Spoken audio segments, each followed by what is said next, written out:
بسم اللہ الرحمن الرحیم۔ السلام علیکم، آپ دیکھ رہے ہیں الف نیوز اور میں ہوں آپ کے ساتھ ماجد علی۔ شامل کرتے ہیں آج کی آن لائن ہیڈ لائنز۔ امریکہ اور برطانیہ کے یمن کے 8 مقامات پر حملے۔ بتایا جا رہا ہے کہ امریکہ اور برطانیہ نے اپنے اتحادیوں کے تعاون سے یمن میں 8 مختلف مقامات پر 18 حوثیوں کے ٹھکانوں کو نشانہ بنایا۔ اس موضوع پر امریکی امور دفاع پینٹاگون کی جانب سے ایک تحریری بیان جاری کیا گیا ہے۔ بیان میں کہا گیا ہے کہ زیر زمین ہتھیاروں کے گوداموں، ڈرون سسٹم، فضائی دفاعی نظام، ریڈارز اور یمن میں حوثیوں کے زیر کنٹرول ایک ہیلی کاپٹر کو نشانہ بنایا گیا۔ ان حملوں کا مقصد عالمی تجارت اور حوثیوں کے خطرے کو کم کرنا ہے۔ ڈونلڈ ٹرمپ مضبوط صدارتی امیدوار۔ ڈونلڈ ٹرمپ نے جنوبی کیرولینا میں بھی ریپبلکن پرائمری الیکشن جیت لیا۔ سابق امریکی صدر ڈونلڈ ٹرمپ نے مسلسل چوتھی بار صدارتی نامزدگی جیتنے کی جانب ایک بڑی کامیابی حاصل کی ہے۔ جنوبی کیرولینا میں کامیابی کے بعد ڈونلڈ ٹرمپ صدارتی دوڑ میں بدستور پہلے نمبر پر ہیں۔ بھارت ہریانہ حکومت نے 7 اضلاع میں موبائل انٹرنیٹ سروس کی معطلی میں توسیع کر دی۔ بھارتی ریاست ہریانہ کی حکومت نے کسانوں کے دلی چلو مارچ کے پیش نظر 7 اضلاع میں موبائل انٹرنیٹ اور SMS سروس کی معطلی کو مزید بڑھا دیا۔ ایڈیشنل چیف سیکرٹری نے حکم نامے میں کہا کہ ریاست میں امن و امان کی موجودہ صورتحال کا جائزہ لینے کے بعد ضلع امبالہ، کروکشیتر، کیتھل، جند، حصار، فتح آباد اور سرسا میں حالات اب بھی نازک اور کشیدہ ہیں۔ کسانوں کے احتجاج کے دوران ایک اور کسان ہلاک۔ پنجاب اور ہریانہ سرحد پر کسانوں کے دلی چلو مارچ کو دوبارہ شروع کرنے کے دوران ایک اور کسان ہلاک ہو گیا۔ اب تک 5 مظاہرین جان سے ہار 2 بیٹھے ہیں۔ غیر ملکی میڈیا کی رپورٹ کے مطابق کسان رہنما اور حکومت کے مذاکرات کا چوتھا دور بھی ناکام رہا، جس کے بعد پنجاب ہریانہ سرحد پر کسانوں کے دہلی چلو مارچ کو دوبارہ شروع کرنے کے دوران ایک اور کسان کی ہلاکت ہو گئی۔ غزہ میں جارحیت کو 140 روز مکمل۔ اسرائیلی بمباری میں مزید 100 افراد شہید۔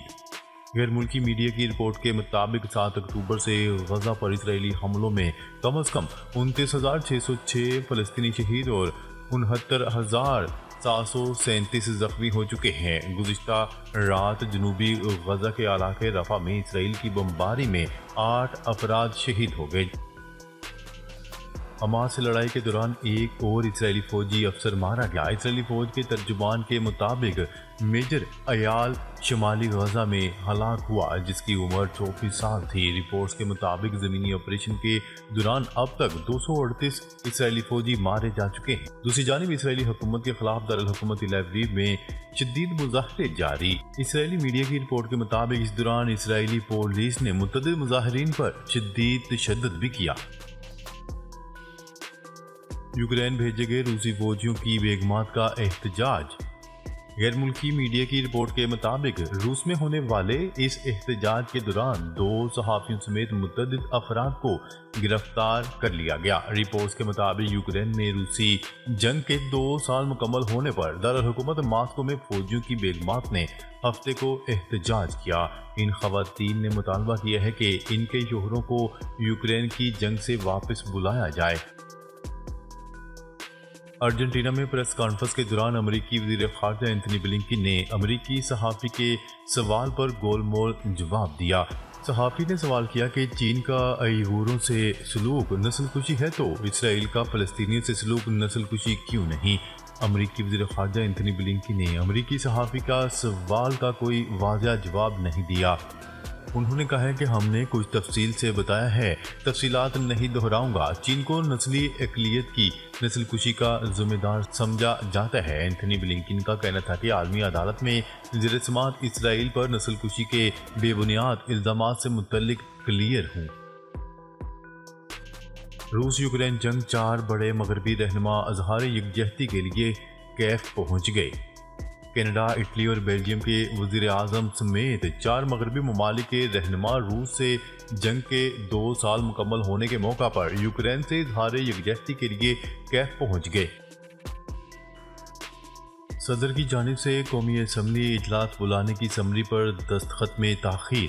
ذرائع کے مطابق صدر مملکت ڈاکٹر عارف علوی کے پاس قومی اسمبلی اجلاس پیر کو بلانے کی سمری کل بھیجی گئی تھی۔ صدر مملکت کا خیال ہے کہ وہ سمری کو 15 دن تک روک سکتے ہیں۔ صدر مملکت کا موقف ہے کہ کوئی بھی سمری 15 دن تک روکنے کا آئینی اختیار رکھتا ہوں۔ صدر کو بریفنگ دی گئی کہ آئین کے تحت قومی اسمبلی کا اجلاس 29 فروری کو لازمی بلانا پڑے گا۔ آئین پابند کرتا ہے کہ انتخابات کے 21 دن کے اندر اجلاس لازمی بلایا جائے۔ اگر 29 فروری کو قومی اسمبلی کا اجلاس ہوا تو اسی دن حلف کے بعد نئے اسپیکر کا شیڈول جاری کیا جائے گا۔ پھر 1 مارچ کو اسپیکر قومی اسمبلی کے لیے کاغذات جمع کروائے جائیں گے اور 2 مارچ کو اسپیکر قومی اسمبلی کا انتخاب ہوگا، جس کے بعد اسی دن ڈپٹی اسپیکر کا بھی چناؤ کر لیا جائے گا۔ پاک فوج اور رائل سعودی لینڈ فورسز کی مظفر گڑھ فیلڈ فائرنگ رینج میں مشترکہ عسکری ٹریننگ۔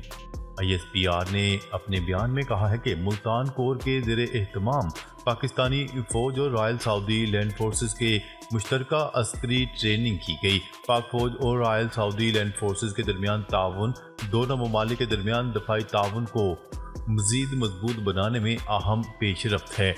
پاکستان اور سعودی عرب کے درمیان مضبوط دفاعی تعلقات اور 2 طرفہ سیکیورٹی تعاون ہے۔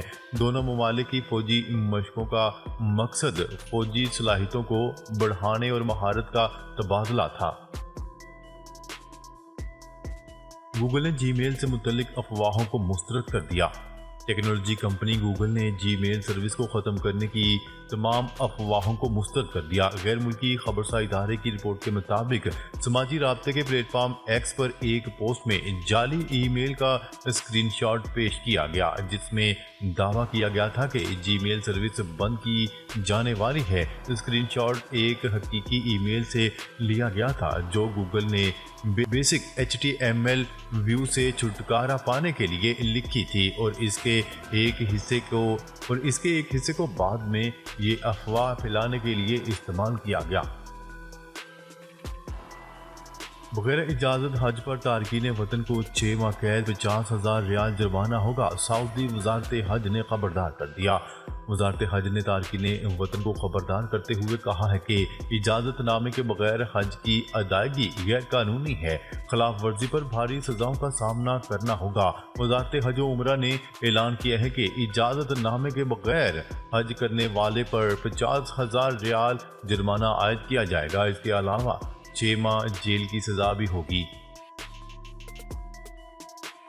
سعودی عرب میں 19,000 غیر قانونی تارکین گرفتار، 9,000 بے دخل۔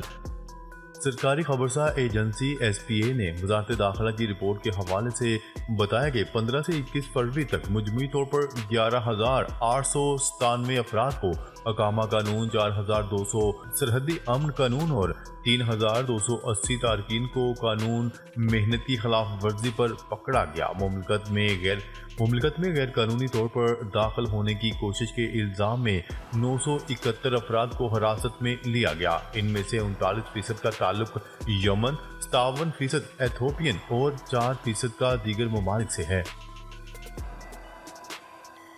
نئے منتخب وزیر اعظم جمعرات یا جمعے کو حلف اٹھائیں گے۔